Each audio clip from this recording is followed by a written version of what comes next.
정태 씨, 볼 일이 있어 집을 나서는 길. 등 뒤에서 누군가 내 이름을 불렀다. 돌아보니 윗집에 사는 아줌마였다. 나이는 40대 중반이었지만 보통의 또래 아줌마들보다 훨씬 날씬한 몸매를 가지고 있었다. 게다가 그 나이대 아줌마들이 흔히 입지 않는 과감하고 섹시한 스타일의 옷을 즐겨 입어서인지 나이 들어 보인다는 인상은 별로 없었다. 이 아줌마와는 예전에 위층으로 이사 왔을 때 무거운 짐을 몇 번 옮겨다 준 것을 계기로 친해지게 되었다. 그 후로 가끔 맥주도 한 잔씩 기울이는 사이가 되었다. 아, 아줌마 안녕하세요. 어디 가시는 길이에요? 반갑게 인사를 건네자 아줌마도 환하게 웃으며 답했다. 응. 잠깐 일 좀 보고 집에 들어가는 길이에요. 정태 씨는 어디 가요? 네, 저 지금 친구 좀 만나러 나가려고요. 그렇구나. 아줌마는 고개를 끄덕이며 혼잣말처럼 말했다. 그러지 않아도 정태 씨한테 부탁 좀 하려고 했는데 마침 잘 만났네. 부탁이라는 말에 순간 망설임이 들었다. 친구와의 약속 시간도 빠듯했고 어떤 부탁일지 짐작도 가지 않았다. 아, 지금은 제가 시간이 좀 빠듯해서요. 솔직하게 말했다. 아줌마는 아쉬운 표정을 지으며 물었다. 그럼 저녁에는 시간 좀 내줄 수 있을까요? 저녁에요? 친구와의 약속이 언제 끝날지 알 수 없었다. 좀 늦어도 괜찮으시겠어요? 친구를 만나기로 해서 늦을지도 모르는데. 그런데 무슨 부탁이신데요? 혹시 꼭 오늘 해야 하는 일인가요? 조심스럽게 물었다. 아줌마는 잠시 생각하더니 말했다. 뭐, 꼭 그렇게 급한 건 아니지만 정태 씨한테 상담받고 싶은 게 있어서요. 늦어도 괜찮으니까 집에 오면 연락 좀 줄래요? 상담이라니 무슨 상담일까? 순간 궁금증이 일었지만 약속 때문에 더 자세히 물어볼 수는 없었다. 네, 그렇게 할게요. 집에 도착하면 연락드리겠습니다. 그래요. 재미있게 놀다 오시고 이따 봐요. 네, 이따 봬요. 아줌마는 곧장 집으로 향했고 나는 상담이라는 단어가 머릿속에 맴도는 채 약속 장소로 발걸음을 옮겼다. 도대체 무슨 상담이기에 늦게라도 와달라고 하는 걸까?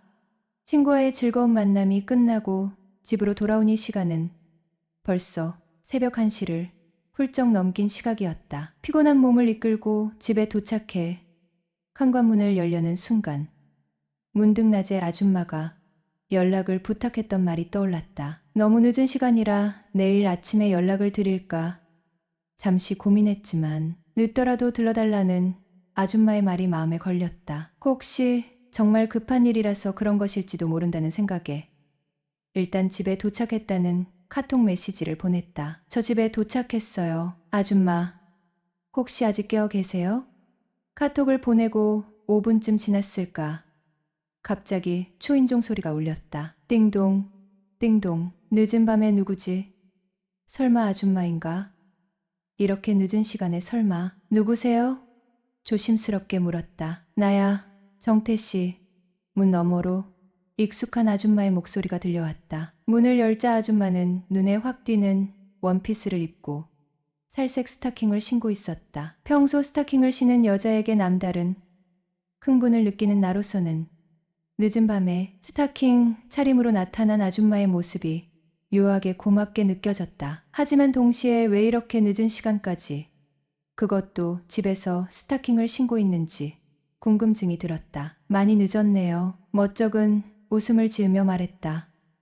네, 친구랑 신나게 놀다 보니 시간이 이렇게 늦었네요. 어색한 웃음으로 대답하고는 바로 본론을 물었다. 그런데 무슨 일이신데요?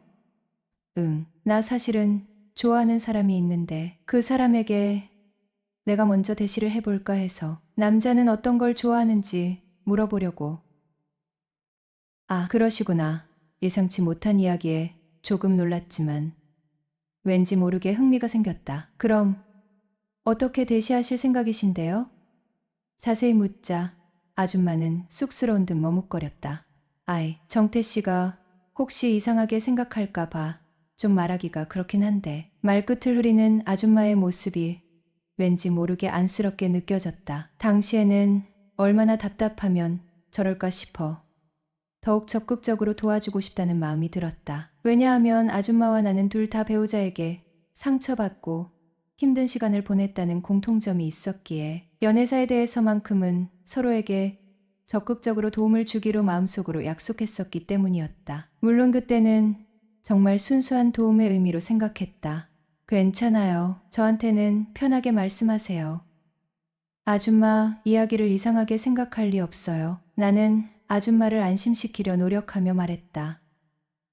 그럼 내가 아무리 좀 이상한 얘기를 한다고 해도 나쁘게 보지 말고 그냥 편하게 듣고 상담 좀 해줘요. 알겠죠? 아줌마는 다시 한번 확인하듯 신신당부했다. 네, 그럴게요. 저도 아줌마를 도와드릴 수 있는 부분은 최대한 도와드릴게요. 진심으로 말했다. 아줌마는 심호흡을 한번 크게 하더니 조심스럽게 속마음을 털어놓기 시작했다. 사실은 내가 마음에 드는 남자가 하나 생겼어요. 그런데 정태 씨도 알다시피 내가 이혼을 했잖아. 그게 벌써 5년이나 다 되어가거든. 네, 나는 차분히 고개를 끄덕이며 아줌마의 이야기를 경청했다. 근데 여자는 애를 한두 명 정도 낳고 나이가 좀 들면 욕구가 좀 강해진다고 하잖아요. 아줌마는 쑥스러운 듯 하지만 묘하게 당당한 표정으로 말을 이었다. 나는 갑작스러운 단어에 순간 당황해 얼굴이 붉어지는 것을 느꼈다. 시선을 어디에 두어야 할지 몰라 괜히 눈을 땅으로 내리깔았다. 아, 네. 어색하게 짧게 대답했다. 에구, 내가 너무 주책인가? 너무 이상한 얘기를 하나? 아줌마는 혹시 내가 불쾌하게 생각했을까? 걱정스러운 표정으로 물었다. 아니에요. 소재가 조금 그렇긴 하지만 아줌마 이야기니까 괜찮아요. 편하게 말씀하세요. 들어드릴게요. 어색함을 감추려 애쓰며 대답했다. 응, 고마워요. 아줌마는 다시 조심스럽게 말을 이었다. 그런 욕구가 자꾸만 생기는데 밤마다 허벅지를 꼬집어가면서 참고 또 참고 그렇게 겨우겨우 넘겨왔거든요. 아줌마는 마치 자신의 솔직함이 훈장이라도 되는 듯 더욱 당당하게 이야기를 이어나갔다. 그런데 이게 시간이 지나면 좀 줄어들 줄 알았는데 줄기는커녕 점점 더 심해지는 것 같아요. 그러다 갑자기 눈에 밟히는 남자가 생기니까 밤마다 그 남자 생각이 떠나질 않고 그 남자와 함께 뜨겁게 사랑을 나누는 상상을 자꾸 하게 돼서 네. 나는 점점 더 어색해져서 대답하는 것조차 힘겨웠다. 그 남자와 연인으로 발전하면 제일 좋겠지만 혹시 그게 어렵다면 엔조이 사이라도 되면 좋을 텐데 그래서 그 남자가 먼저 나한테 적극적으로 대시하게 만들고 싶단 말이에요. 아줌마는 드디어 숨겨왔던 속마음을 완전히 드러냈다. 아, 네. 결국에는 그 남자가 먼저 아줌마한테 마음을 표현하고 적극적으로 다가오게 만들고 싶다는 말씀이시군요. 아줌마의 말을 다시 한번 정리하며 확인했다. 어떻게든 내 마음을 알아주기만 한다면 아줌마는 붉어진 얼굴로 덧붙였다. 그런데 아줌마, 여자들도 그렇지만 남자들도 개인적인 취향이라는 게 있어서 제가 아줌마께 어떤 조언을 드린다고 해도 그분이 반드시 아줌마를 좋아하게 될 거라는 보장은 없어요. 현실적인 어려움을 솔직하게 지적했다. 괜찮아요. 그러니까 정태 씨가 계속해서 좀 알려줘요. 일단 정태 씨가 하라는 대로 한번 시도해보고 효과가 없으면 다음번에는 다른 스타일로 또 그것도 안 되면 또 다른 스타일로 계속 여러 가지 방법을 시도해보면 언젠가는 그 남자도 넘어오지 않겠어요? 아줌마는 포기하지 않겠다는 듯 굳은 의지를 보였다. 아, 그럼 아줌마 말씀하신 대로 그렇게 도와드릴게요. 우선 처음에는 어떤 스타일로 접근하는 게 좋을 것 같으세요? 어떻게든 아줌마를 돕기로 마음먹었기에 적극적으로 질문을 던졌다. 아줌마는 잠시 생각에 잠기더니 묘한 미소를 입가에 띠며 말했다. 일단 정태 씨가 제일 좋아하는 스타일로 먼저 시작해보는 게 어떨까? 뭔가 분위기가 묘하게 흘러가는 듯한 느낌이 들긴 했지만 그때까지도 나는 순진하게 아줌마도 좋은 사람을 만나 행복해질 수 있다면 아니 하다못해 그동안 쌓인 욕구라도 해소할 수 있다면 좋지 않겠는가 라는 생각에 아줌마를 돕는 일에만 정신이 팔려 있었다. 그럼 제가 좋아하는 스타일은요. 스타킹을 신는 스타일이 좋아요. 솔직하게 내 취향을 밝혔다. 어머, 마침 나 지금 스타킹 신고 있는데. 살색 스타킹. 아줌마는 기다렸다는 듯 당연하게 대답했다. 그리고 옷은 살짝 비치거나 몸에 딱 달라붙는 타이트한 옷을 입으면 더 좋을 것 같아요. 구체적인 스타일을 덧붙여 설명했다. 그럼 우리 방에 가서 내 옷들을 보면서 정태 씨가 직접 골라줄래요? 어떤 옷이 좋을지 정태 씨가 직접 골라주는 게 훨씬 더 정확할 것 같은데. 아줌마는 묘한 눈빛으로 나를 바라보며 제안했다. 아줌마 방에 들어가도 괜찮을까요? 살짝 망설이며 조심스럽게 물었다. 괜찮아. 집에 아무도 없어. 수진이는 오늘 친구 집에서 자고 온다고 했으니까.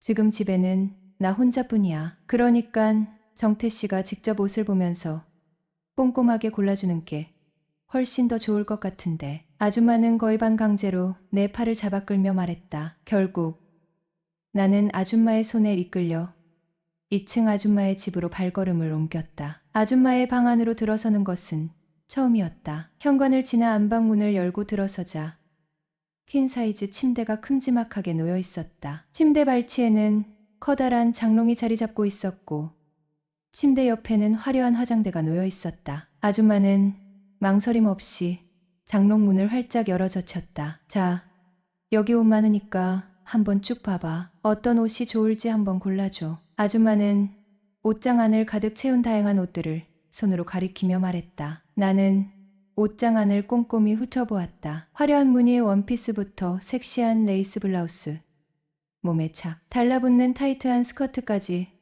정말 다양한 스타일의 옷들이 빼곡하게 걸려 있었다. 이 원피스 괜찮을 수도 있겠네요. 제가 좋아하는 스타일 기준으로 본다면 이런 종류의 원피스도 꽤 괜찮을 것 같아요. 몇 벌의 옷을 골라 아줌마에게 보여주며 말했다. 그래? 그럼 내가 한번 입어볼까? 아줌마는 내가 고른 원피스 중 한 벌을 집어들고 물었다. 아줌마가 옷을 갈아입을 수 있도록 나는 잠시 거실로 나가 있겠다고 말했다. 어색한 침묵 속에서 괜히 TV 채널만 의미 없이 돌리며 어색한 시간을 보냈다. 얼마나 시간이 흘렀을까? 한 5분쯤 지났을 무렵 아줌마가 옷을 갈아입고 다시 거실로 나왔다. 어때?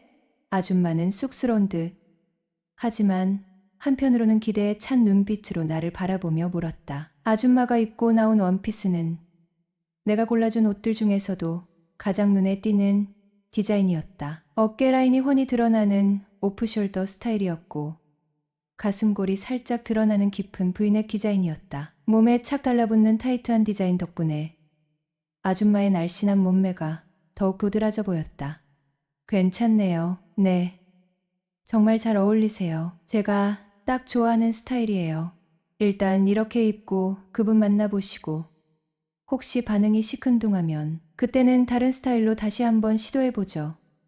나도 모르게 감탄하며 목소리가 살짝 높아졌다. 아줌마는 만족스러운 듯 고개를 끄덕였다. 그러더니 갑자기 얼굴을 붉히며 쑥스러운 듯 조심스럽게 물었다. 그럼 혹시 내가 이 모습으로 어떤 말 한마디 건네면 좋을까?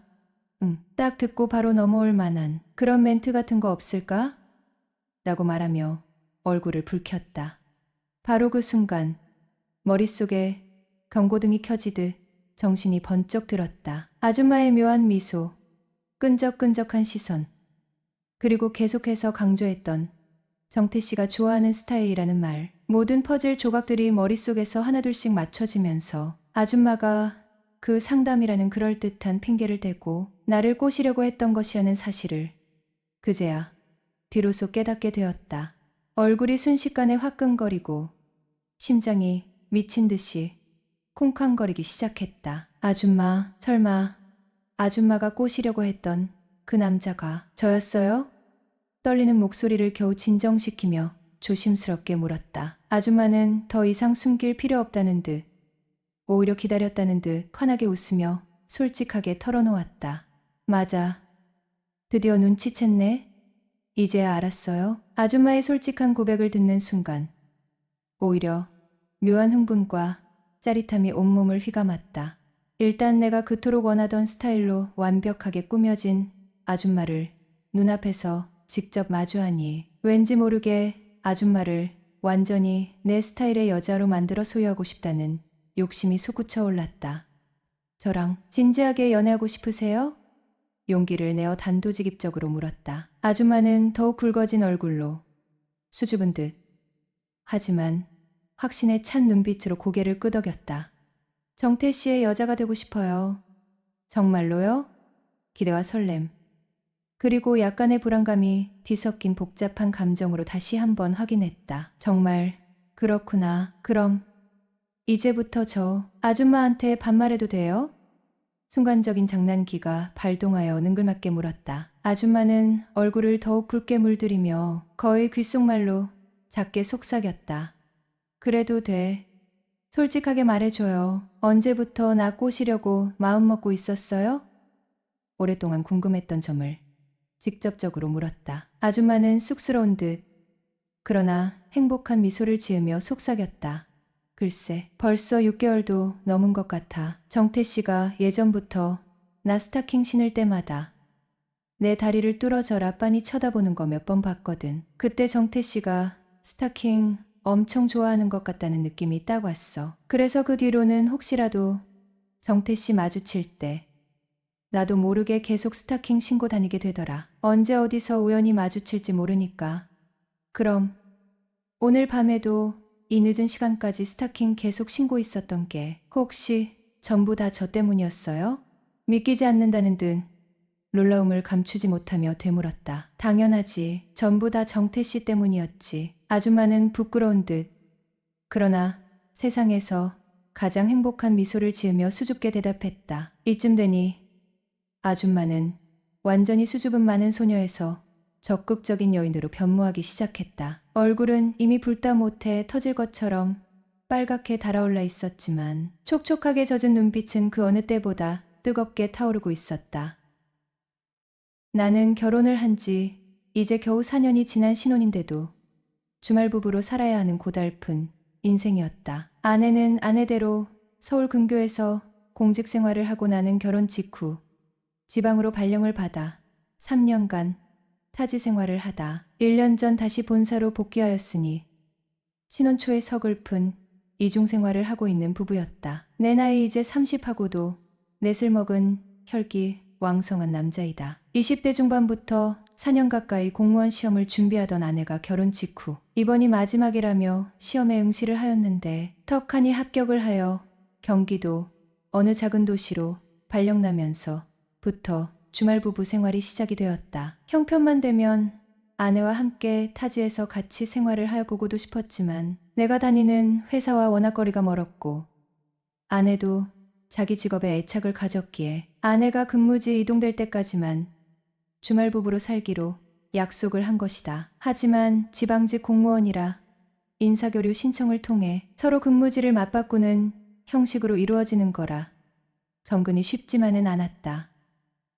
저는 고향이 강원도 평창 쪽이에요. 부모님과 형과 나 내 식구인데 제가 초등학생 때 서울로 이사를 왔어요. 아마 제가 알기론 자식들 교육 문제로 정든 고향 땅을 떠나온 걸로 알고 있어요. 저희 집안이 사업을 하는 건 아닌데 꽤 사는 편이에요. 저희 집은 고향의 조상대대로 물려받은 임야와 전답이 꽤 많았는데 평창 올림픽 전후로 해서 강원도 땅값이 들썩거리며 엄청 뛰었잖아요. 아버지가 그 기회를 놓치지 않고 높은 값으로 팔아 서울에 집을 2채 사두었는데 한 채가 또 재개발이 되면서 2배로 뛰었지. 뭐예요? 사람 앞 일은 참 알 수 없다더니 평생 시골에서 농사만 짓던 부모님 인생에 몇 년 사이 돈벼락을 맞은 겁니다. 어느덧 아들 둘은 장성을 하였고 부모님이 다시 고향으로 내려가 살게 되면서 저희 형제는 재산의 일부를 증여받게 되었어요. 형은 장가갈 때 한강 조망 강북에 신혼집을 마련해 주었고 저한테는 내 식구가 함께 살던 50여 평 정도 되는 나당 딸린 2층 주택을 명의 이전해 주셨지요. 저도 장가갈 때 한강이 훤히 내려다 보이는 아파트를 사달라고 불만을 표시하였더니 앞으로 이 집이 재개발될 확률이 높다며 일의 가치를 보면 여기가 더 낫다며 화를 가라앉히기 위해 새 집처럼 인테리어를 해주셔서 몇 년 뒤 신혼집으로도 손색이 없었네요. 아내와는 결혼 3년 전 소개팅으로 처음 만났죠. 소개팅 시켜줄 때 주선자와 저는 굉장히 친한 친구이고 서로 할 말 못할 말 다 하는 친구였어요. 근데 그 주선자 친구가 소개팅하기 전날 밤 전화로 하는 말이 내 이상형에 딱 맞는 여자다. 하지만 연애만 하고 절대 결혼은 하지 말아라. 이 말을 처음 들었을 때는 웬 미친 소린가 싶어서 세계의 임급 여신 아니면 각오하라고 장난식으로 말하며 전화를 끊었습니다. 지금 와서 생각해보니 왜 그때 친구의 말을 듣지 않았는지 참 후회스럽기도 하네요. 그녀를 처음 본 날 카페 창가 자리에 상반신을 약간 기대어 햇빛을 쬐고 있는 아내를 처음 본 순간 아내가 너무 예뻐서 아름다워서 눈을 떼지 못하고 그 자리에서 멍하게 서 있었어요. 아내가 저를 보며 살짝 웃는데 이때 아내에게 너무 반해버렸던 것 같아요. 아주 오래전 일인데 이 첫 만남은 아직도 기억에 남네요. 아내와 대화하면서도 많이 놀랐어요. 아름다운 얼굴에 세련된 옷차림, 명문대의 지적이면서 도도한 아내에게 첫 만남부터 푹 빠져 있었죠. 그렇게 해서 아내와 만나게 되었는데 만날 때부터 아내가 보통 여자들과 다르구나 느꼈습니다. 아내를 이렇게 표현하면 안 되지만 이 방법밖에 표현할 길이 없네요. 아내는 여우도 따라가지 못하는 구미호의 속물이었어요. 만날 때마다 옷, 머리 스타일, 구두, 가방, 액세서리를 한 번도 똑같이 하고 나온 적이 없었죠. 솔직히 아내가 잘 사는 집이 아닌데 이상하다 생각했지만 이때 아내를 너무 좋아했고 워낙 꾸미는 것을 좋아해서 많이 사나 싶었습니다. 지금에서야 알고 보니 저와 사귈 때 다른 남자도 만나 용돈 받고 선물을 받았더라고요. 연애 시절엔 아내한테 미쳐 있었어요. 3년 사귀면서 권태기는 오지도 않았거든요. 아내는 만날 때마다 뭔가 달라져 있었고 언제나 다른 매력이 있었어요. 언제는 도도하게 언제는 청순하게 어떨 때는 애교 있게 저를 가지고 노는 듯한 느낌도 들고 어쩔 땐 너무나 사랑스럽게 행동하기도 하면서 팔색조 같은 매력에 남자 다루는 솜씨가 보통이 아니었죠.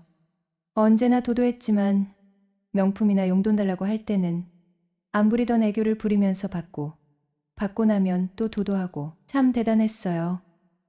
아내를 다른 남자에게 빼앗기고 싶지 않아 다이아몬드를 끼워주고 엄청난 이벤트를 하면서 청혼했네요. 하지만 아낸 청혼을 받을 듯 말 듯 애간장 태우게 하면서 시간을 달라 하더군요. 그 뒤로 하루하루가 참 미쳐버릴 뻔했습니다. 청혼을 너무 일찍 했나 후회했고 아내가 헤어지자고 할까봐 불안하고 한 사흘 뒤 밤에 전화가 오더군요. 저희 집 앞이라고 나오라고.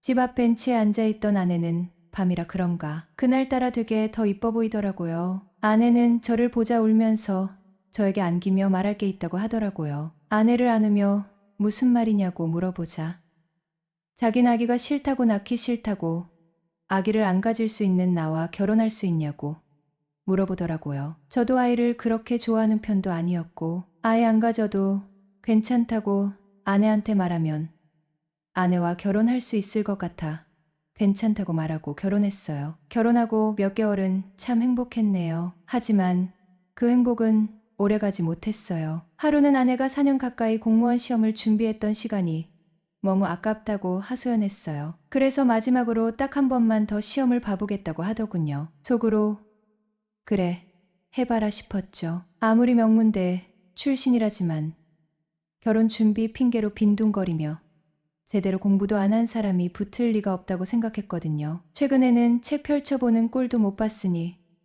당연히 떨어질 거라고 예상했죠. 그런데 이게 웬일입니까? 아내가 덜컥 합격해 버린 거예요. 결국 결혼한 지 1년 만에 주말부부 신세가 되었죠. 하지만 아내의 외도 사실을 알게 된 건 작년 12월이었어요. 어느 날 밤 잠자리에 들렸는데 모르는 번호로 전화가 왔어요. 아내 친구 영숙 씨였죠. 아내와 제일 친한 친구인데 딱히 미인은 아니지만 쇼컷 머리에 키도 크고 왠지 남자들에게 인기가 많을 것 같은 볼륨감 넘치는 여자였어요. 그런데 영숙 씨 남편은 나이가 무려 10살이나 많았죠. 전화를 받으니 영숙 씨가 다짜고짜 정태 씨, 수진이가 제 지인이랑 바람났는데 이혼하실 거예요? 하고 폭탄 발언을 하는 거예요. 갑자기 무슨 소리냐? 믿을 수 없다고 했더니 그녀가 서럽게 울기 시작하더니 사실은 바람난 그 지인이 바로 자기 남편이라고 털어놓는 거예요. 영숙 씨도 저희랑 비슷한 시기에 결혼했고 2살 된 아이도 있었는데 아내와 영숙 씨 남편이 무려 1년 넘게 불륜 관계를 이어왔다는 거예요. 말도 안 된다고 생각했어요. 왜냐하면 그 남자는 저보다 8살이나 많은 40대 아저씨였거든요. 그래서 불륜을 증명할 증거라도 있냐고 물었더니 2사람이 주고받은 카톡 내용을 캡처해서 보내주는데 그 내용이 정말 충격적이더군요. 영상통화하면서 은밀한 짓을 하자는 내용. 차라리 가끔 만나니 더 애가 탄다는 내용. 남편보다 자기가 더 좋았냐는 둥. 정말 눈뜨고는 참아볼 수 없을 정도였어요. 3살 버릇 80까지 간다더니 유부녀가 되면 남자한테 끼부리는 건 자연스럽게 없어질 줄 알았는데 아내는 절대 고칠 수 없는 사람이었나 봐요. 그럼 제가 뭘 더 바라겠어요. 그날 이후부터 불륜 증거를 수집하기 위해 영숙 씨와 자주 통화하고 서너 번 만나기도 하면서 결국 불륜 현장을 직접 목격했고 2 커플은 순조롭게 이혼 수순을 밟게 되었죠. 이혼 후 텅 빈 집에 들어서니 마음까지 횡한 기분이 들었어요. 그래서 2층에 새를 놓기로 하고 새로운 세입자를 기다렸죠. 얼마 후 묘하게 요염한 분위기를 풍기는 아줌마가 이사를 왔어요. 40대 후반이라고는 믿기지 않을 만큼 쭉 뻗은 각선미에 예쁘장한 얼굴은 모르는 남자가 길 가다 마주치면 열의 9은 뒤돌아볼 만큼 매력적인 여인이었죠. 원래 나이 많은 여자는 쳐다보지도 않겠다고 생각했지만 그녀 앞에서는 그런 다짐이 맥없이 무너져 내렸어요. 사실 세입자를 엄청 가렸어요. 식구 많은 집은 안 되고 반려견도 안 되고 조건이 꽤 까다로웠죠. 대신 월세를 좀 싸게 받겠다고 했어요. 돈이 필요했던 건 아니었으니까요. 그런데 딱 그녀가 나타난 거예요. 이혼하고 19살 수험생 딸과 단둘이 산다고 하길래 부동산에 내놓은 지 3개월 만에 계약을 했죠.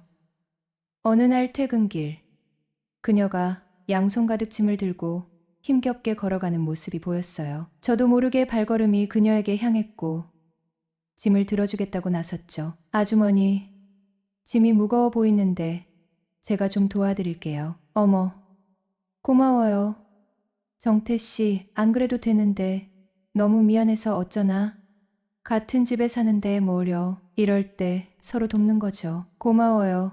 정태 씨가 그렇게 말해주니 왠지 든든하네요. 생각보다 짐은 꽤 무거웠어요. 저는 씩씩하게 무거운 짐들을 번쩍 들어 올려 하나씩 현관문 앞까지 옮겨 놓았죠. 반팔 셔츠는 땀으로 흠뻑 젖었고 구릿빛 팔뚝에서는 땀방울이 뚝뚝 떨어졌어요. 어머, 땀 좀 봐요. 그녀가 제 얼굴에 흐르는 땀을 닦아주려고 손을 뻗으며 말했어요. 어머, 이 땀 좀 봐. 이대로 그냥 보내면 너무 미안한데 잠깐 땀이라도 식힐 겸 시원한 음료라도 한잔하고 가요. 예상치 못한 그녀의 손길이 얼굴에 닿는 순간 묘한 분위기가 감돌았어요. 그런데 갑자기 그녀가 정태 씨, 겉보기엔 완전 샌님인 줄 알았더니 어머, 팔뚝 굵은 것 좀 봐 하면서 신기한 거라도 발견한 듯 웃음을 터뜨리는 거예요. 이상하게도 그 순간 생각지도 못한 짜릿한 전율이 온몸을 훑고 지나가는 것처럼 살짝 떨려왔어요. 순간 저조차도 놀랐죠. 이 느낌은 대체 뭐지? 왜 자꾸 설레는 거야?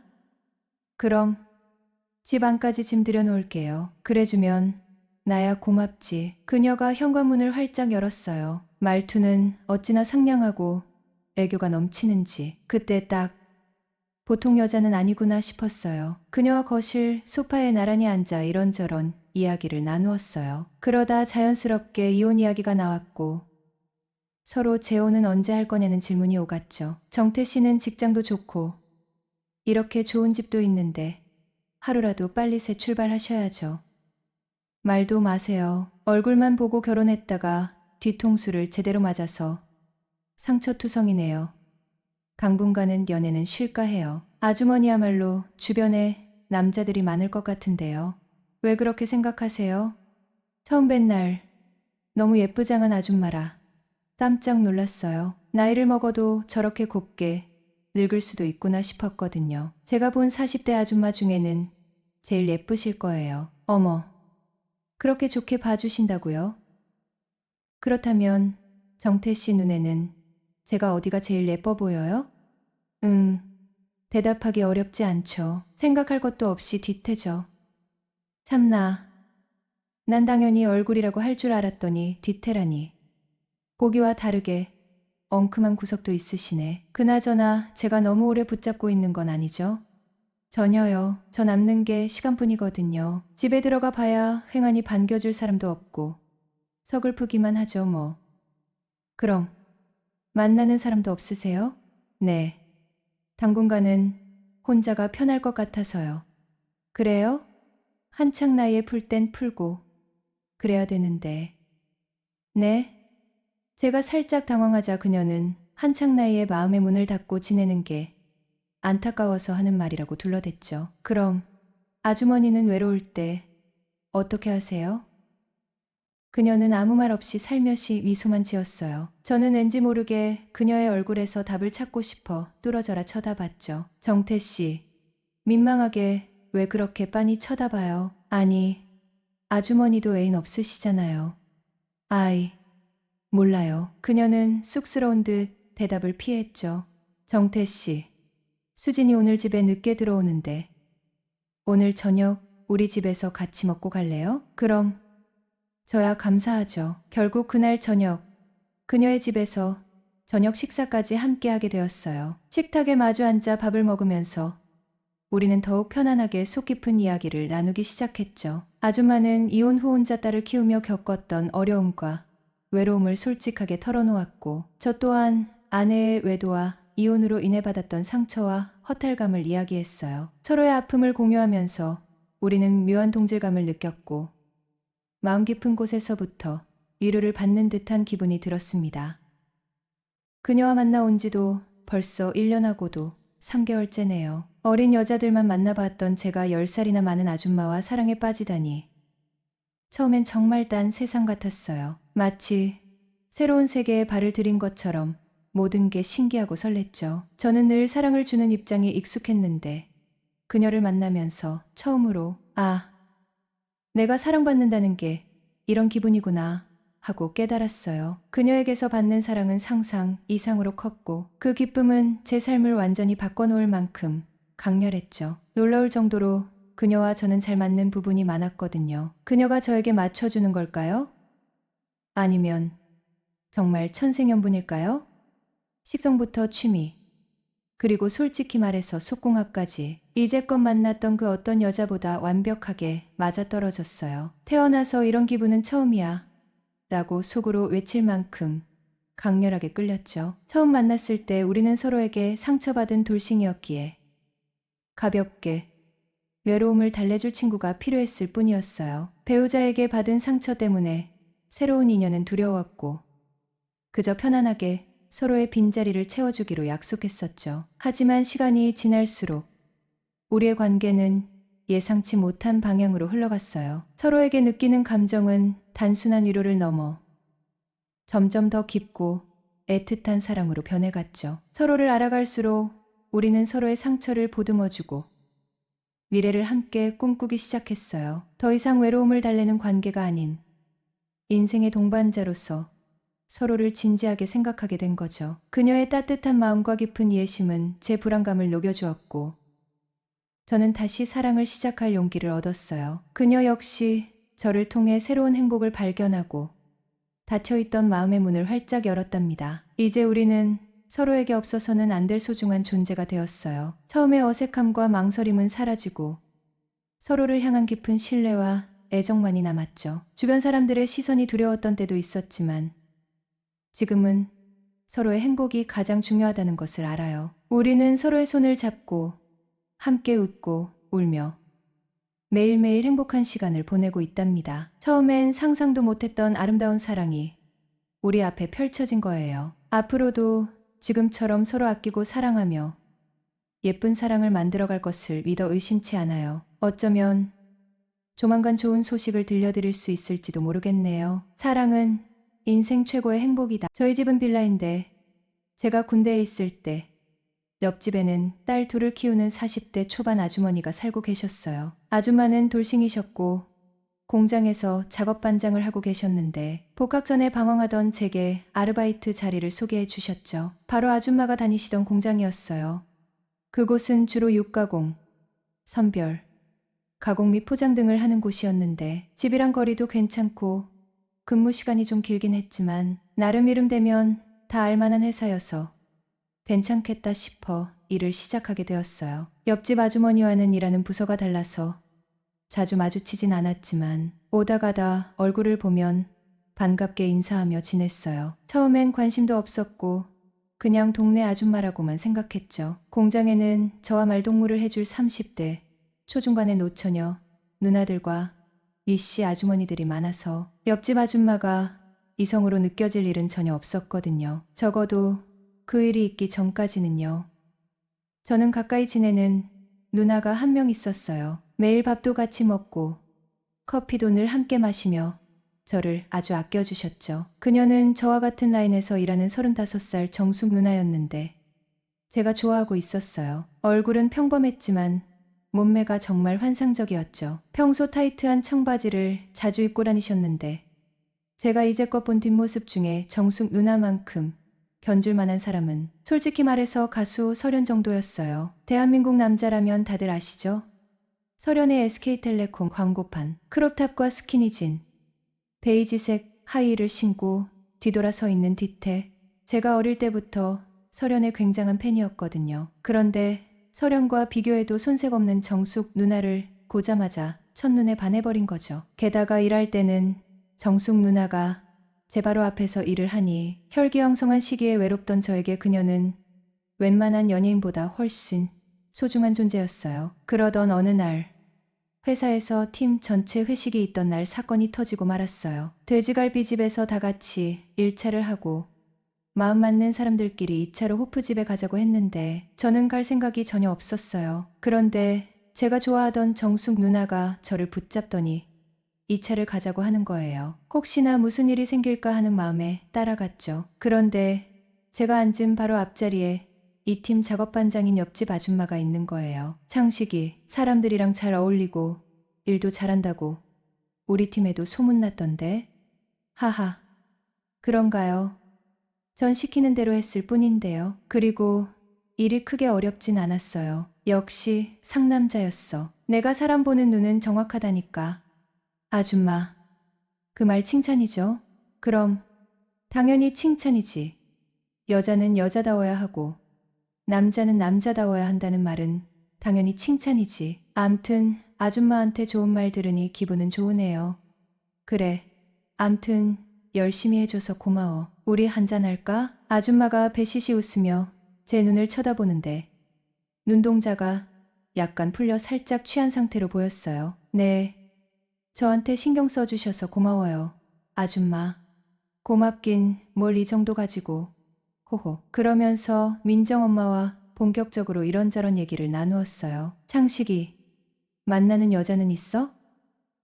아니요. 없어요. 군대 있을 때 여자친구가 고무신 거꾸로 신었거든요. 아, 그랬어? 그나저나 너 제대한 지 벌써 6개월이 넘었지? 네. 8개월째예요.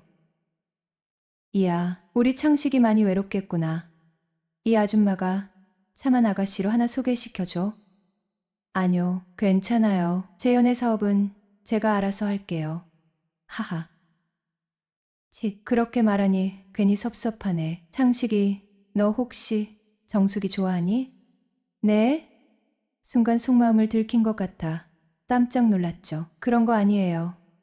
근데 왜 그렇게 생각하셨어요? 아줌마는 돼지갈비집에서부터 제가 자꾸 정숙 누나를 심하게 쳐다보는 게 느껴졌다고 하셨어요. 그래서 전혀 그런 사이 아니라고 했더니 너 정숙이 좋아하면 안 돼. 이러시는 거예요. 그래서 왜요? 하고 물으니 사실은 정숙 누나랑 공장장님이랑 비밀 연애를 하고 있다는 거예요. 혹시 제가 정숙 누나를 좋아하다 상처받을까 봐 말해주는 거라고요.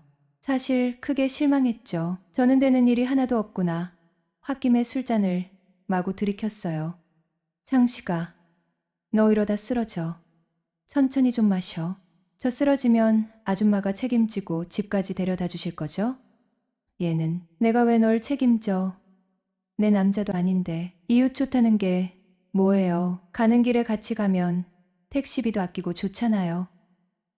그래, 알았다. 오늘은 너 책임져 줄 테니 실컷 마셔. 그 순간 정숙 누나와 눈이 마주쳤는데 공장장 옆자리에 앉아 즐겁게 노는 모습에 정말 현타가 제대로 왔어요. 내가 지금 이 자리에 왜 있는 거지? 그렇게 한참 속상해하고 있는데 3차로 노래방을 가자는 거예요. 호프집에서 내내 공장장 옆에 붙어있던 정숙 누나가 갑자기 저한테 오더니 노래방에 가자는 겁니다. 창식아, 누나랑 노래방 가자. 알고 보니 두 사람의 비밀 연애에 제가 들러리 같은 존재였던 거예요. 그동안 저를 데리고 다녔던 이유가 두 사람이 마음껏 데이트를 즐기기 위한 것이었다고 생각하니 화가 치밀어 올랐네요. 그래도 누나가 팔짱까지 끼며 애교를 부려서 살짝 기분도 누그러지고 언젠가 두 사람이 헤어지게 되면 저에게도 기회가 오겠지 싶어 우여곡절 끝에 노래방에도 함께 가게 되었어요. 그런데 한 30분쯤 신나게 놀다 보니 갑자기 쉬어가는 타임이라며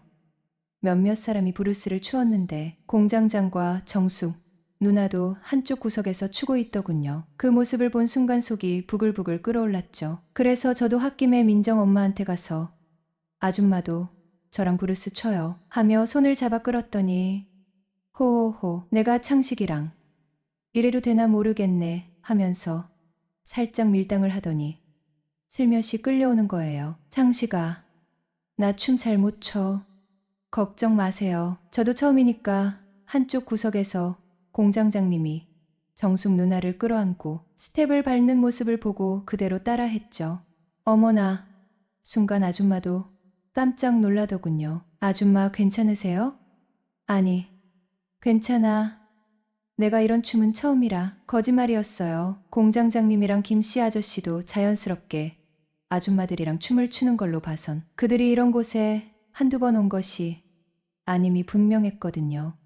그렇게 3차 노래방도 끝나고 집으로 가는 길은 같은 빌라에 사는 민정 엄마와 자연스럽게 택시를 타게 되었죠. 택시 뒷좌석에 나란히 앉아가는데 노래방 때와는 달리 너무 조용해서 둘 다 뻘쭘하니 창문만 보고 있었어요. 막상 집 앞에 도착하니 아줌마가 이대로 헤어지기엔 뭔가 허전하다면서 우리 한 잔만 더 할래? 이러시는 거예요. 한 잔 더 하게 된다면 분명 뭔가 일이 생길 것만 같은 느낌이 들었어요. 그 짧은 시간 동안 별의별 생각이 다 들더군요. 나이 차가 너무 많이 나서 안 돼. 애가 둘이야. 절대 안 된다라는 생각이 들었지만 술이 들어가니까 이성보다 본능이 먼저였던 거예요. 제가 아줌마에 비해 한참 어리지만 그래도 남자잖아요. 여자친구와 헤어진 지도 꽤 되었고 한참 외로움을 느낄 때였으니까요. 더군다나 짝사랑하던 정숙 누나에 대한 배신감과 함께 홧김에 브루스를 쳤던 감정이 뒤섞여 복잡한 심경에 하룻밤을 보내고 말았어요. 사실 옆집 아줌마 민정엄마는 저희 엄마랑 언니, 동생하며 친하게 지냈던 옥순 아줌마예요. 10년 전 엄마가 떠난 후 아버지와 단둘이 사는 빌라 3층 집은 늘 그랬다. 계절은 바뀌어도 어딘가 텅 빈 듯한 공기는 변함없이 무겁게 내려앉아 있었다. 빌라 현관문을 나서면 바로 앞집 301호가 보였다. 옥순 아줌마네 집, 미정, 미숙 두 딸과 함께 세 식구가 오순도순 살아가는 곳. 빌라 분양받던 15년 전부터, 그러니까 내가 8살 꼬맹이였을 때부터 옥순 아줌마와 알고 지냈다. 엄마와 옥순 아줌마는 언니 동생하며 친자매보다 더 끈끈하게 지냈었다. 명절이면 우리 집 거실은 신문지 깔고 음식 냄새와 기름 냄새로 가득 찼다. 온 가족, 아니 두 가족이 거실에 둘러앉아 전을 부치고 옥순 아줌마 특제 잡채를 만들었다. 김장철이면 빨간 고무대야가 거실 한가운데 놓였고 옥순 아줌마의 칼칼한 웃음소리가 빌라 복도를 울렸다. 김치를 버무리다 말고 삶은 돼지고기에 갓 담근 김치를 얹어 먹던 그 따뜻한 겨울밤의 풍경은 이제 빛바랜 사진처럼 희미하게 남아있을 뿐이다. 8년 전 엄마는 암으로 갑작스럽게 세상을 떠났다. 마지막 순간까지 엄마는 옥순 아줌마를 찾았다. 옥순아, 우리 창식이 좀 잘 부탁해. 가느다란 숨을 몰아쉬며 옥순 아줌마의 손을 잡고 했던 그 마지막 부탁. 유언과도 같았던 그 말 한마디 때문에 옥순 아줌마는 엄마가 떠난 후 더욱 살뜰하게 우리 집을 챙겼다.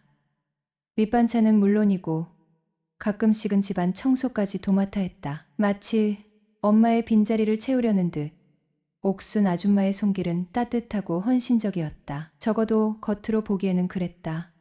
하지만 옥순 아줌마와 우리 가족 사이에 드리워진 미묘한 그림자를 감지하기 시작한 건 사춘기에 접어들 무렵이었다. 아버지는 엄마를 잃은 슬픔에 잠겨 말 수가 줄었고 집안 분위기는 늘 무겁고 어두웠다. 그런 아버지 곁을 옥순 아줌마가 맴돌기 시작했다. 처음에는 엄마 친구로서 아버지를 위로하는 거라고 생각했다. 하지만 시간이 지날수록 두 사람의 관계는 어딘가 수상쩍게 느껴졌다. 어느 날 밤 늦게까지 학원에 있다 집에 돌아오는 길이었는데 빌라 복도는 어두컴컴했고 301호 옥순 아줌마네 집 현관문은 굳게 닫혀 있었다. 우리 집 문을 열려고 비밀번호를 누르려는 순간 301호 현관문이 열리는 소리가 들렸다. 무심코 고개를 돌린 순간 내 눈을 의심했다. 옥순 아줌마 집에서 나오는 사람은 다름 아닌 아버지였기 때문이었다. 아버지는 굳은 표정으로 주변을 두리번거리더니 서둘러 자기 집으로 들어갔다. 순간 온몸에 소름이 돋았다. 아버지가 왜 옥순 아줌마 집에서 나오는 거지? 그것도 밤늦은 시간에. 옥순 아줌마네 집 비밀번호는 어떻게 알고 있는 거지? 머릿속은 온통 물음표로 가득 찼다. 그날 이후 나는 예민한 사춘기, 소년 특유의 날카로운 촉으로 아버지와 옥순 아줌마의 관계를 예의주시하기 시작했다. 몇 번 더 수상한 장면들도 목격했다. 아버지가 옥순 아줌마 집 앞에서 서성이거나 옥순 아줌마가 우리 집 현관 비밀번호를 누르고 들어오는 것을 본 적도 있었다. 두 사람이 몰래 만나 속삭이는 모습, 어색하게 시선을 피하는 모습은 단순한 이웃 사이라고 보기에는 석연치 않았다. 옥순 아줌마는 홀로 두 딸을 키우는 싱글맘이었다. 이혼 사유는 정확히 알지 못했지만 옥순 아줌마의 입에서 흘러나오는 남편 이야기는 늘 부정적이었다. 무책임하고 가정에 소홀하고 심지어 폭력적이었다는 둥. 옥순 아줌마는 전 남편에 대한 깊은 원망을 품고 있었다. 그런 옥순 아줌마에게 아버지는 어떤 존재였을까? 사춘기 시절 나는 아버지와 옥순 아줌마의 수상한 관계를 도저히 이해할 수 없었다. 엄마에 대한 배신감, 아버지에 대한 실망감, 그리고 옥순 아줌마에 대한 복잡한 감정이 뒤섞여 혼란스러웠다. 엄마가 그토록 믿고 의지했던 옥순 아줌마가 엄마가 떠난 자리를 아버지와 함께 채우려 한다는 생각에 혐오감마저 느꼈다. 어린 마음에 질투심 비슷한 감정도 느꼈던 것 같다. 엄마의 빈자리를 다른 여자가 차지하는 것도 싫었고 아버지의 관심을 옥순 아줌마가 빼앗아가는 것도 싫었다. 그때부터 옥순 아줌마와 거리를 두기 시작했다. 옥순 아줌마가 반찬을 들고 찾아오면 어색하게 감사 인사를 하고 방으로 들어가 버렸다. 옥순 아줌마가 말을 걸어도 건성으로 대답하거나 아예 무시하기도 했다. 옥순 아줌마는 그런 나를 안타깝게 바라보며 창식아, 왜 그러니? 무슨 일 있니? 하고 물었지만 나는 차갑게 고개를 돌렸다. 옥순 아줌마는 더 이상 묻지 않았고 그 후로 우리 집을 예전처럼 살뜰하게 챙기지는 않았다. 어쩌면 옥순 아줌마도 내가 자신을 불편하게 생각한다는 것을 눈치챘는지도 모른다. 시간이 흘러나는 20살이 넘었고 옥순 아줌마와 아버지의 관계에 대해서도 더 이상 깊게 생각하지 않게 되었다. 아버지와 옥순 아줌마는 여전히 빌라 앞집, 뒷집에 살고 있지만 예전처럼 왕래하는 모습은 거의 볼 수 없었다. 어쩌다 복도에서 마주치면 어색하게 목례를 하거나 짧은 안부 인사를 주고받는 정도였다. 이후 아버지에게 새로운 여자가 있다는 걸 알았고 두 사람의 인연도 진작에 끝났음을 눈치챘을 때쯤에는 옥순 아줌마 역시 우리 집과 왕래를 전혀 하지 않았다. 문득 사춘기 시절 옥순 아줌마를 괜스레 피했던 이유가 어쩌면 질투였을지도 모른다는 생각이 머리를 스쳤다. 엄마의 빈자리를 채워주던 따뜻한 옥순 아줌마의 관심을 아빠에게 빼앗겼다고 느꼈던 건 아니었을까? 어린 마음에 질투심이 싹터 자신도 모르게 아줌마를 밀어냈는지도 모른다. 하지만 만취한 밤, 새벽녘 택시 안에서 우리는 서로에게 이성적인 끌림을 느끼고 말았다. 어쩌면 그녀에게 나는 한때 사랑했던 아빠를 대신하고 나는 짝사랑하던 정숙 누나를 그녀로 대신하고 싶었는지도 모른다. 창식아, 우리 한 잔 더 할까? 술 기운 때문인지 아니면 다른 이유인지 알 수 없었지만 그 순간 심장이 두근거렸다. 한 잔 더. 라는 말은 단순한 술자리를 넘어선 어떤 의미를 담고 있는 듯했기 때문이었다. 저에게는 2년 가까이 만난 여자친구가 있었어요. 논산 훈련소에 입소할 때도 여자친구와 함께 갔었고 훈련소에서 편지도 가장 많이 받아 동기들의 부러움을 샀습니다. 서로 첫 경험이었기에 더욱 애틋하고 소중하게 느껴졌죠. 여자친구 덕분에 신촌, 홍대, 명동, 이태원, 여의도, 가평 같은 좋은 곳도 처음 가보고 여의도 불꽃 축제도 보고 남산에서 사진도 찍었습니다. 처음으로 뮤지컬도 보고 비행기를 타고 제주도 여행도 가는 등 여자친구와 함께하는 시간은 정말 눈 깜짝할 새 지나갔어요. 그러던 어느 날 입영 통지서가 날아왔습니다. 처음에는 제가 먼저 헤어지자고 했어요. 주변에서도 다들 그렇게 말했고 서로 힘들어질까봐 걱정했기 때문입니다. 하지만 여자친구는 노력해보겠다고 기다리겠다고 했어요. 미래에 대해 많은 이야기를 나누면서 서로에 대한 애정이 생각보다 깊다는 것을 깨달았고 여자친구의 기다린다는 말을 굳게 믿고 군대에 갔습니다. 군대 초기에는 여자친구와 전화통화를 정말 많이 했습니다. 선임들의 눈치를 보고 혼나기도 했지만 여자친구 목소리를 듣고 싶었거든요. 군 생활의 유일한 낙이었으니깐요. 한 달에 2번 정도 여자친구가 면회를 와서 외박도 나가곤 했어요. 이 모든 게 상병 때까지는 모든 것이 좋았습니다. 그런데 어느 순간부터 여자친구가 복학생 오빠들과 친해지기 시작했어요. 가끔 술도 마시고 밥도 먹으러 다닌다는 이야기를 들었고 늘 어떤 남자와 함께 있다는 것을 알게 되었습니다. 그러다 락 페스티벌도 그 선배와 함께 다녀왔다고 했어요. 처음에는 그러다 정분난다. 남녀 사이의 선후배가 어디 있냐며 걱정했더니 여자친구는 3살이나 많은 아저씨고 친오빠처럼 친한 것뿐이라 그런 일 없을 거지라고 했습니다. 하지만 시간이 지날수록 여자친구는 제가 전화하면 귀찮아하고 빨리 끊으려고 했어요. 이후 자주 말다툼을 하게 되면서 서로 점점 지쳐갈 때쯤 불길한 예감이 들었습니다. 혹시 그 선배랑 바람이 난 건 아닐까? 며칠 안에 여자친구가 헤어지자고 할 것 같다는 안 좋은 느낌이 강하게 들었습니다. 역시나 여자친구는 얼마 못 가 먼저 헤어지자고 했어요. 그 오빠가 자기를 좋아한다고 고백했는데 그 오빠는 자기 스타일도 아니고 마음에도 없다고 했어요. 그냥 저를 기다리는 것이 너무 지치고 힘들어서 헤어지는 것이라고 했습니다. 솔직히 입대하고 여자친구에게 미안한 마음이 컸어요. 옆에 있어주지도 못하면서 투정만 부리고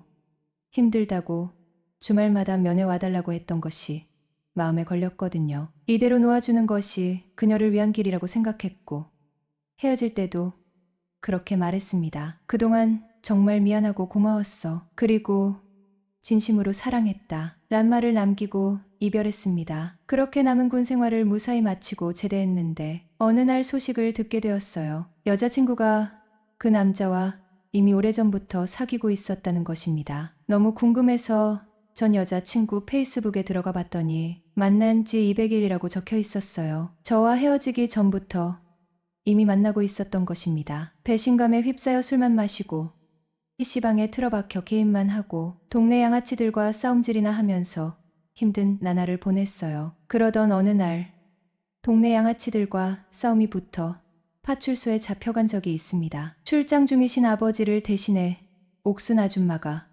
보호자로 와주셨어요. 파출소에서 옥순 아줌마에게 잔소리를 듣고 크게 혼이 났죠. 아줌마는 제 사정을 듣고 잡념을 없애는 데는 단순 노동이 최고라며 자기가 일하는 공장에서 아르바이트를 해보는 것이 어떻겠냐고 제안을 했어요. 복학하기 전에 노트북이랑 스마트폰이나 바꿔보자는 생각으로 아줌마가 소개해준 공장에서 일을 시작했습니다. 그러다 옥순 아줌마와 사고를 치고 만 것입니다. 안 될 줄 알면서도 우리는 서로에게 끌렸고 1년 동안 아무도 모르게 만남을 이어왔죠. 사실 복학하면 자연스럽게 우리 사이도 끝날 줄 알았거든요. 그래서 그냥 불장난 정도로 가볍게 여겼습니다. 정식으로 데이트를 하는 것도 아니었고 서로에게 사랑한다거나 좋아한다는 말을 바라지도 않았으니 옥순 아줌마도 저를 그냥 스쳐 지나가는 인연 정도로 생각했을 겁니다. 더군다나 저희 아버지와도 그렇고 그런 사이였으니 말이죠. 그런데 복학 후에 동아리 후배와 연애를 시작했는데도 옥순 아줌마와 일주일에 최소 한 번 정도는 만나고 있어요. 처음에는 언제든 헤어질 수 있는 만남이라고 생각했지만 정 때문인지 뭔지 모르게 옥순 아줌마와의 관계를 끊는 것이 쉽지 않았거든요. 아니, 사귀는 사이도 아니니 이별이라고 할 것도 없죠. 연락을 안 하면 그만인데 제가 연락을 안 하면 옥순 아줌마에게서 연락이 와서 만나게 되고 아줌마에게 연락이 없으면 제가 궁금해서 연락했다가 만나게 되는 상황이 반복됩니다.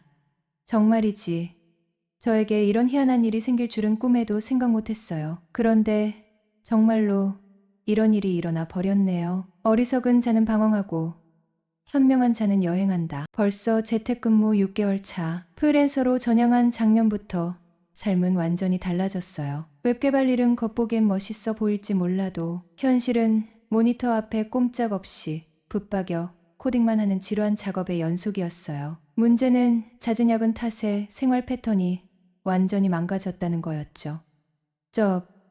이러다 진짜 못 망가지겠는데 뻐근한 목을 주무르며 저절로 한숨이 나왔어요. 거울에 비친 모습은 푸석한 피부, 퀭한 눈, 구부정한 어깨. 30대 남성이라고는 믿기 어려울 정도로 생기가 없어 보였죠. 그래, 헬스클럽 나도 한번 다녀볼까? 좀 더 알찬 하루를 보내고 싶어 일부러 오전 9시 타임으로 헬스장을 끊었어요. 헬스장에 가보니 그 시간대는 도통 아이들을 학교에 보낸 가정주부들이 많더라고요. 젊은 여성들도 간혹 보였는데 대부분 대학생이거나 저처럼 프리랜서 아니면 집에서 여유롭게 지내는 듯한 사람들이었죠. 그날도 헬스장은 평소처럼 여자들로 북적였어요. 강사의 지도에 따라 반복 운동을 하다가 잠시 쉬려고 일어섰을 때 러닝머신 위에 올라가 있는 한 여자가 눈에 띄었어요. 편안한 티셔츠에 검정 레깅스를 입었는데도 그녀의 육감적인 뒷모습은 웬만한 외국인 피팅 모델과 견주어도 될 만큼 아우라가 느껴졌죠. 그때부터 자꾸 눈길이 갔어요. 언제 또 이런 눈 호강을 할 수 있을까 싶었죠. 아, 헬스장 오길 정말 잘했어.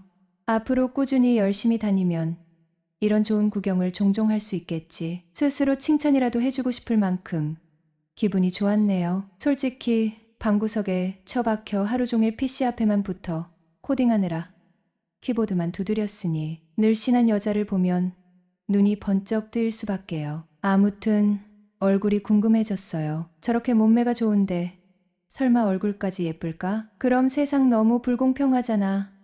혼잣말을 중얼거리며 그녀의 얼굴을 보기 위해 거울을 봤는데 순간 그녀의 눈과 마주쳤어요. 이런 주인 여자였어요. 내가 새들어 살고 있는 44살 주인집 아줌마. 평소 넉넉한 옷을 입어서 몰랐는데 숨겨져 있던 몸매 라인이 상당하더군요. 내가 잠시 정신 놓고 넋을 잃을 정도로 혼미하게 만든 사람이 주인 여자라니 순간 충격과 함께 왠지 모를 부끄러움이 밀려왔어요. 그녀도 저를 알아봤는지 가볍게 인사를 건넸고 저도 자연스럽게 그녀 옆 러닝머신으로 향했어요. 안녕하세요. 헬스장에서 뵙네요. 그러게 정태 씨 출근 안 했어요? 아, 네. 요즘 집에서 일하거든요. 그래서 낮에 시간이 좀 남아서요. 아, 재택근무 하시는구나. 네.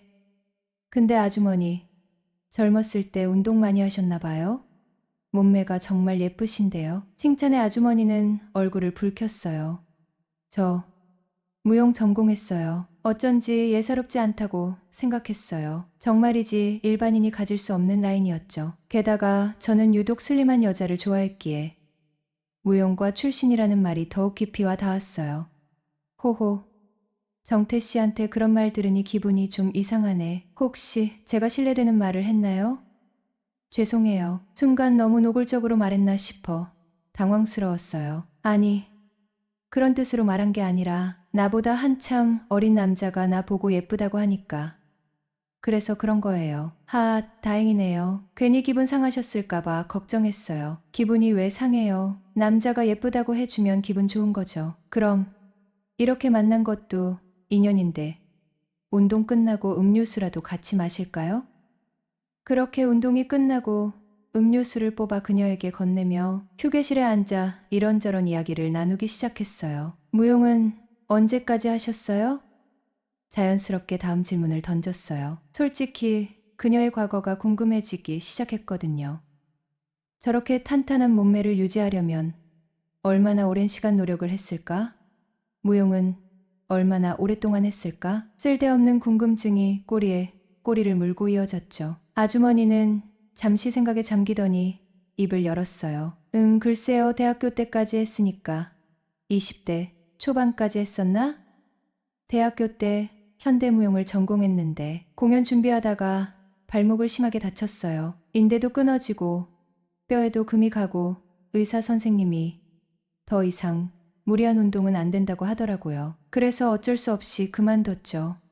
그녀의 목소리에는 아쉬움이 묻어났어요. 안타깝네요. 그렇게 재능 있으신데 그녀의 몸매는 단순히 운동으로 만들어진 것이 아니라 오랜 시간 갈고 닦은 재능의 결과물이라는 것을 어렴풋이 짐작할 수 있었죠. 지난 일이니까요. 지금은 이렇게 건강하게 운동할 수 있는 것만으로도 감사해요. 근데 정태 씨는 혹시 미정 씨랑 헤어졌어요? 갑작스러운 질문에 저는 순간 당황했어요. 뜬금없이 왜 애인 이야기를 꺼내는 거지? 순간적으로 머릿속이 복잡해졌죠. 네. 저희 헤어졌어요. 솔직하게 대답했어요. 숨길 이유도 없었으니까요. 헤어진 지 꽤 됐네요. 그래요? 왜 헤어졌어요? 정태 씨처럼 괜찮은 남자가 여자친구가 없을 리가 없을 텐데. 그녀는 호기심 가득한 눈빛으로 저를 빤히 쳐다봤어요. 칭찬인지 놀리는 건지 묘하게 헷갈리는 말투였죠. 글쎄요. 성격 차이도 좀 있었고 같이 살다 보니 안 맞는 부분이 너무 많더라고요. 연애할 때는 몰랐는데 저는 씁쓸하게 웃으며 말했죠. 6개월 전 동거했던 여자친구와 헤어졌던 기억이 떠올랐어요. 뜨겁게 사랑했지만 막상 현실적인 문제에 부딪히니 서로에게 상처만 남긴 채 끝이 났었죠. 결혼은 현실이라더니 정말 그런가 봐요. 맞아요. 연애랑 결혼은 천지 차이죠. 저도 남편이랑 연애할 때는 정말 불타올랐었는데 결혼하고 애 낳고 살다 보니 다 똑같죠. 그녀의 말투는 덤덤했지만 어딘가 허탈함이 느껴지는 듯 했어요. 맞다. 요즘 애들이 잘 안 보이던데요? 우리 애들 미국에 갔어요. 큰애는 대학교 가기 전에 미리 외국 경험 쌓는 게 좋을 것 같아서 외삼촌 있는 미국에 보냈고, 작은애는 아직 중학생인데 형 따라가고 싶다고 난리쳐서 같이 보냈어요. 덕분에 저는 혼자 지내죠. 그녀는 어깨를 으쓱하며 웃었지만 어딘가 쓸쓸함이 느껴지는 미소였어요. 혼자 남겨진 외로움이었을까요? 자녀분들이 다 미국에 그럼 혼자 지내시는 거예요? 네, 덕분에 자유시간은 많아졌죠. 그래서 헬스클럽도 다니고 취미생활도 하고 혼자 사는 것도 나름 괜찮아요. 우린 운동이나 열심히 해요. 그렇죠? 저는 그녀의 미소에 왠지 모르게 마음이 짠해졌어요. 혼자 남겨진 그녀의 외로움이 느껴지는 것 같아서. 곧장 집으로 가실 거죠? 제가 태워다 드릴게요. 보는 사람도 많은데 그냥 걸어가죠. 그녀는 쑥스러운 듯 말했지만 한 집 살림인데 뭘. 어때서요? 너스레를 떨며 조수석 문을 열어드렸죠. 그녀는 잠시 머뭇거리다 결국 차에 올라탔어요. 아까 칭찬, 농담 아니었어요. 몸매가 정말 예술이시던데요. 꾸준히 관리하시는 게 쉽지 않으셨을 텐데 헬스장 남자들이 전부 다 쳐다보는 것 같던데요. 쑥스러움을 무릅쓰고 다시 한번 칭찬을 건넸어요. 농담이 너무 지나치다. 그녀는 얼굴을 붉히며 웃었고 나는 정태 씨 몸이 훨씬 더 멋있던데. 칭찬인지 농담인지 모를 말에. 그래요?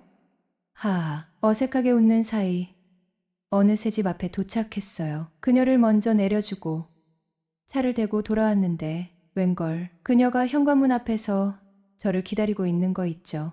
뭐 볼 일이라도 있으세요?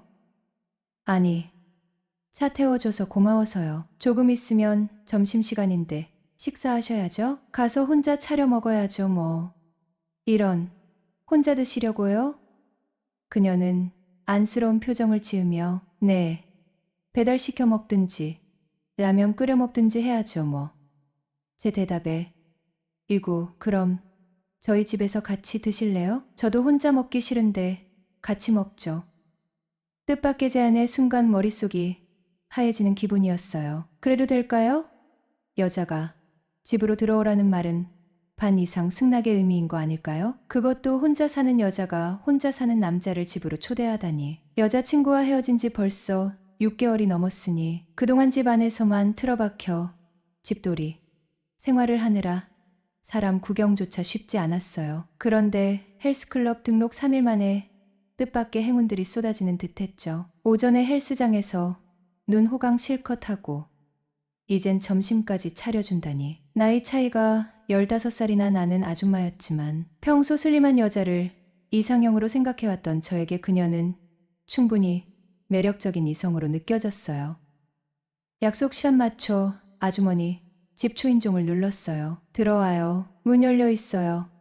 현관문은 활짝 열려 있었고 그녀의 집은 생각보다 훨씬 깔끔했어요. 왔어요?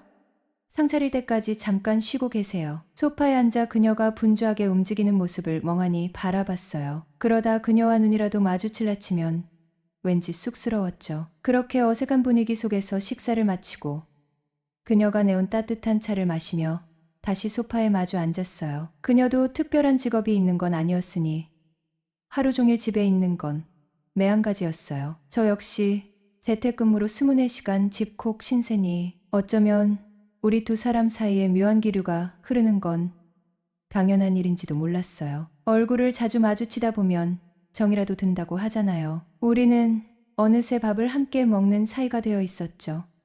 정확히 말하면 아주머니가 늘 제 끼니를 걱정하며 밥을 차려주는 천사표 집주인과 밥 잘 얻어먹는 세입자의 관계였지만요. 현관 비밀번호까지 공유할 정도로 아주머니 집을 제 집처럼 드나들게 되었죠. 하루에 2번은 기본. 밥 때만 되면 어김없이 아주머니 집으로 향했어요. 따뜻한 밥과 함께 따뜻한 차, 그리고 다정한 대화까지 곁들이니 메마른 제 마음에도 봄바람이 살랑살랑 불어오는 듯했어요. 남녀 사이에 감정이 싹트는 건 정말이지 순식간이었죠. 결정적으로 아주머니가 제게 그린라이트를 팍팍 쏘아대기 시작한 건 제가 슬렌더 취향이라는 걸 알고 나서부터였어요. 어느 날 툭 던지듯 저는 슬렌더 스타일이 좋더라고요. 너무 마른 건 좀 그렇고 딱 굳는 청바지가 잘 어울리는 그런 스타일 있잖아요. 하고 흘려 말했는데 그 다음 날부터 아주머니 패션이 확 바뀐 거 있죠. 평소 넉넉한 품에 편안한 옷만 입던 그녀가 웬일로 몸매 라인이 고스란히 드러나는 스키니진을 쫙 빼입고 나타난 거예요. 처음엔 웬일이지 싶었지만 며칠 계속되니 이건 뭐 대놓고 나 좀 봐주세요 하는 것 같았어요. 스키니진뿐만이 아니었어요. 어깨 라인이 드러나는 티셔츠, 쇄골이 살짝 보이는 블라우스, 심지어 짧은 치마까지 아주머니 패션은 날이 갈수록 과감해졌죠. 아, 드디어 올 것이 왔구나. 그때 확신했어요. 아주머니도 저를 이성으로 의식하고 있다는 것을, 아니, 오히려 적극적으로 저를 유혹하고 있다는 것을. 저건 분명히 나도 너한테 관심 있어. 그러니 어서 나를 꼬셔봐 하는 노골적인 신호였죠. 나이 차이가 15살이나 나는 아줌마였지만 지금 제 눈에는 그저 매력적인 여자로만 보였어요. 오랜만에 느껴보는 짜릿한 설렘에 심장이 쿵 요동쳤어요. 그래, 이대로 물러설 수는 없지. 이번엔 제가 먼저 적극적으로 다가가 볼 차례였어요.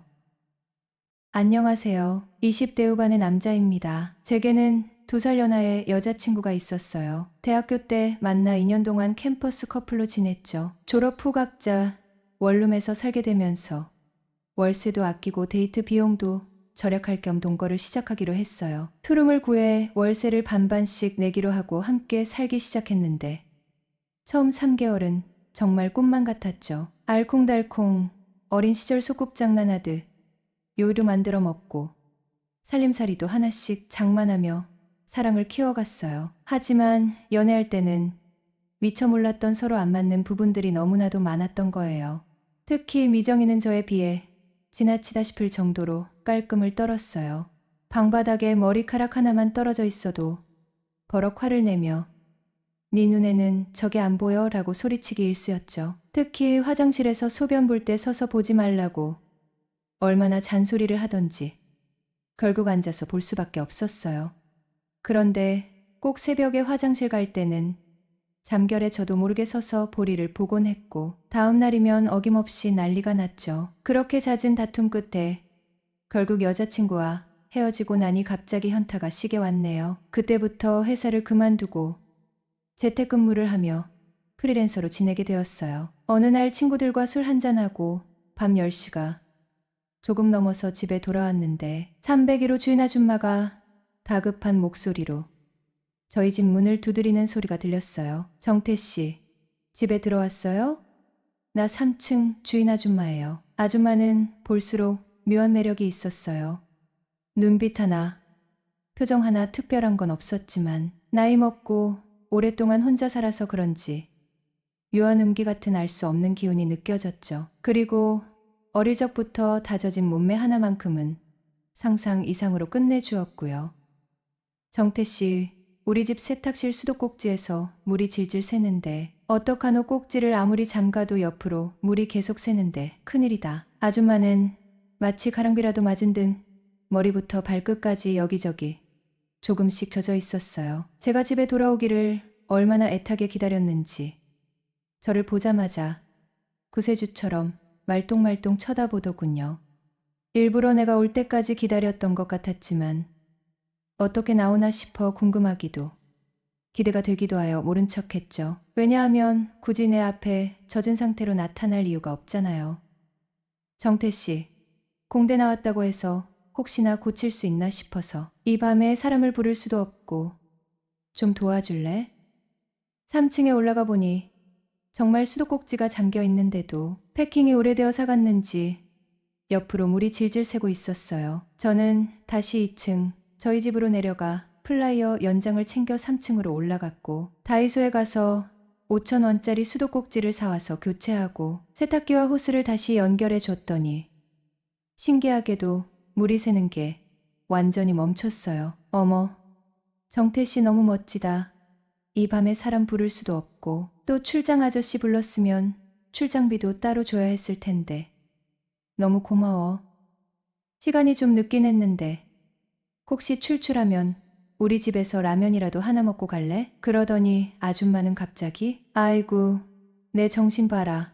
옷이 다 젖었네. 잠시만 기다려봐요. 옷 갈아입고 금방 나올 테니. 나는 라면을 먹고 간다고 대답도 안 했는데 주인 아줌마는 너무 고맙다면서 뭐라도 대접해야 한다며 거실 소파에 앉아 잠깐만 기다려 달라고 했어요. 마침 술을 마시고 들어와서인지 얼큰하고 시원한 게 당기던 차에 라면이나 얻어먹고 집에 가서 한숨 푹 자야겠다는 생각으로 소파에 앉아 TV를 보며 기다렸죠. 그런데 옷을 갈아입으러 들어간 안방 문이 살짝 열려 있는 게 아니겠어요? 안방에서 왔다 갔다 하는 모습이 희미하게 눈에 들어왔죠. 일부러 문을 열어놓았겠지 하는 야릇한 생각이 들면서 왠지 모르게 심장이 쿵쾅거리기 시작하더군요. 그날 이후 주인 아줌마는 하루에도 몇 번씩 저희 집에 찾아와 떡이랑 과일, 어쩔 때는 제과점에서 파는 빵이나 던킨, 도너츠 같은 것도 가져다 주시고 종종 마주칠 때에는 따라와 보라면서 자기 집에 데려가 저녁을 차려주기도 했어요. 그리고 맛있는 반찬은 따로 챙겨서 주기도 했고요. 거의 일주일에 최소 서너 번은 주인 아줌마가 먹을 것을 챙겨주셨네요. 저로서 마다할 이유가 없었죠. 나이차가 나긴 해도 나름 이성으로 좋은 감정을 가지고 있었으니깐요. 아줌마, 늘 챙겨주셔서 너무 감사해요. 뭐라도 보답을 해야 하는데 늘 얻어먹기만 해서 죄송하네요. 그랬더니 아줌마가 웃으며 뭐 고마우면 몸으로 때우면 되지 라고 농담을 건네는 거 있죠. 그러면서 아줌마 건물은 9세대밖에 안 되는 자그마한 건물이라 따로 전문 관리를 맡기기도 어중간하고 10년 다 되어가는 건물이라 그런지 여기저기 남자 손이 많이 필요하긴 하다며 부탁을 하더군요. 네, 아줌마, 서로롭고 지내면 좋죠. 필요할 때 말씀해 주시면 제가 할 수 있는 선에서 얼마든지 도와드릴게요. 그렇게 저는 매번 얻어먹는 게 미안해서 건물 관리인을 자처하며 간단하게 수리할 수 있는 것 정도는 도움을 주기 시작했어요. 그러면서 아줌마와 더 많이 부딪히게 되었고 평일 저녁은 아줌마 집에서 얻어먹는 날이 많아졌죠. 그러던 어느 날 회사에서 간만에 회식이 있어 술 한잔하고 밤 11시가 다 되어갈 때쯤 집에 들어오는 길에 3층에서 내려오는 주인 아줌마와 마주쳤어요. 아줌마, 어디 다녀오시는 길인가 봐요. 주인 아줌마는 평소와는 다르게 예쁘게 화장까지 하고 옷도 신경 써서 차려입으니 평소와는 전혀 다른 사람처럼 보였어요. 아줌마 오늘따라 엄청 예쁘시네요. 아줌마도 술을 한잔하고 들어오는 길인지 얼굴에 발간 홍조가 올라와 있었어요. 정태 씨 방금 뭐라고 했어? 내가 술에 취해 잘못 들었나 싶어.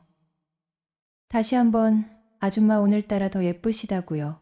라고 말했죠. 아줌마는 저를 빤히 보더니 정태 씨 눈에는 내가 정말로 예뻐 보여? 나는 정태 씨가 날 여자로도 안 보는 줄 알았는데 아무튼 예쁘다는 소리를 들으니 기분이 너무 좋네. 기분도 좋은데 우리 집 가서 한 잔 더 할까? 3년 전에 담아놓은 더덕주 있는데 그날 아줌마 말에 생각할 겨를도 없이 좋아요. 라는 대답이 저절로 튀어나왔어요. 그날 밤 아줌마 집에서 더덕주를 기울이며 한 잔 두 잔 술잔을 주고받다 보니 점점 취기가 올라왔고 서로에게 듣기 좋은 말들이 오가기 시작했어요. 아줌마, 저 혼자 산다고 늘 이것저것 챙겨주시고 제대로 된 보답을 해드려야 하는데 그러자 아줌마는 술기운에 살짝 풀어진 목소리로 직설적으로 말했죠. 나한테는 지금 당장 남자가 필요한데 정태 씨가 도와줄 수 있겠어? 순간 정신이 번쩍 들면서도 묘한 설렘이 느껴졌어요. 저야 뭐 아줌마만 좋다면 뭐든지 오토콜이죠? 라고 얼떨결에 대답해 버렸죠. 어쩌죠? 전 여자친구 미정과 헤어진 후 다시는 누군가에게 쉽게 마음을 줄 수 없을 거라고 생각했는데 주인 아줌마를 만나고 난 후부터는 모든 게 달라지게 되었어요. 그렇게 시작된 아줌마와의 관계는 제 삶을 완전히 바꿔놓았어요. 전 여자친구 미정은 늘 저에게 무언가를 요구하고 조금이라도 마음에 안 들면 질책하며 제가 잘못했다는 말이 나올 때까지 말다툼을 이어갔죠. 깔끔함을 넘어 결벽증에 가까운 그녀의 성격은 숨막힐 때가 많았어요. 하지만 아줌마는 달랐어요. 언제나 저를 먼저 생각해주고 제 의견에 맞춰주고 세심하게 챙겨주는 스타일이었죠. 마치 오랜 친구처럼 편안했고 연인처럼 따뜻했어요. 특히 잠자리는 난생 처음 겪는 일들이 많았네요. 미정과는 상상조차 할 수 없었던 아줌마와의 열정적인 밤들은 매번 저를 새로운 세계로 인도하는 듯했죠. 아, 이런 것도 다 있구나. 사랑받는다는 게 이런 느낌이었구나. 이래서 결혼할 때 여자 잘 만나야 된다고 하는구나. 예전엔 여자는 예쁘면 그만이라고 생각했던 철없던 시절도 있었지만 아줌마를 만나면서 깨달았어요. 결국 중요한 건 겉모습만이 아니라는 것을요. 성격, 생활 방식, 그리고 무엇보다 중요한 속궁합까지 모든 것이 조화롭게 맞아떨어져야 진정으로 행복한 관계를 맺을 수 있다는 것을요. 아줌마와의 관계는 제게 진정한 사랑의 의미를 가르쳐 주었고 앞으로 어떤 사랑을 해야 할지 어떤 사람과 함께 인생을 만들어가야 할지 명확하게 알게 해주었어요. 아줌마를 정리해야 한다는 생각은 하지 않아요. 오히려 아줌마와 함께 만들어갈 앞으로의 날들이 기대될 뿐입니다. 사랑은 예기치 않은 순간에 예기치 않은 사람에게 찾아온다.